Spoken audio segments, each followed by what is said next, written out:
I'm Sandy, and I'm a Canadian, eh? I'm Tim, and I'm a Canadian too. Actually, I was born in the UK, but I grew up in Canada. And now I've got a green card and I'm living in the United States.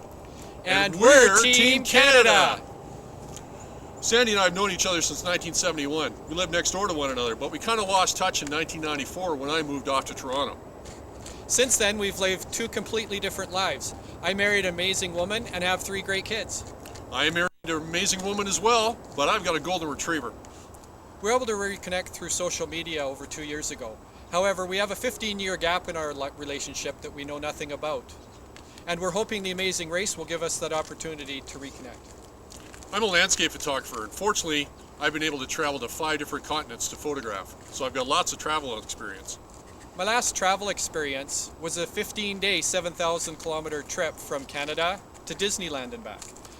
Now, being trapped in a locked minivan with 3 screaming kids for over 50 hours, that's what I call extreme traveling. There isn't much we wouldn't do. Between us, we've scaled mountains, have over 200 skydives, 50 scuba dives, we've whitewater rafted, hey, and we've even eaten at McDonald's. We know most Americans think Canadians are perpetually polite, pastry-popping pushovers. Of course that's true when we compete for trophies or medals because those don't pay the bills. When we're competing for cash, however, that's when the ruthless side comes out. After all, our free healthcare system is awfully expensive to fund.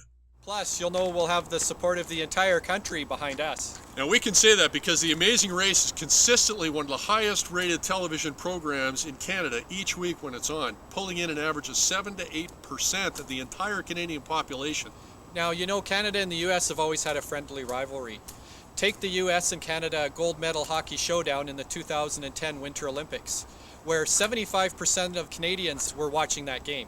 So aside from the huge viewership and support from your neighbors to the north, why let Team Canada into the Amazing Race? We did an exhaustive search, a comparison of Canadian entrance requirements and US entrance requirements for all of the 80 countries that the Amazing Race has been to.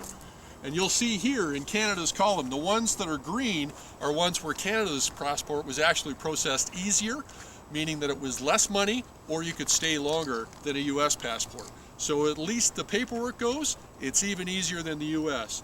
Now if you think that that's going to give us an unfair advantage because we're going to process through customs faster, we're willing to wait until the first US team clears through customs before we continue on the race. There's no advantage.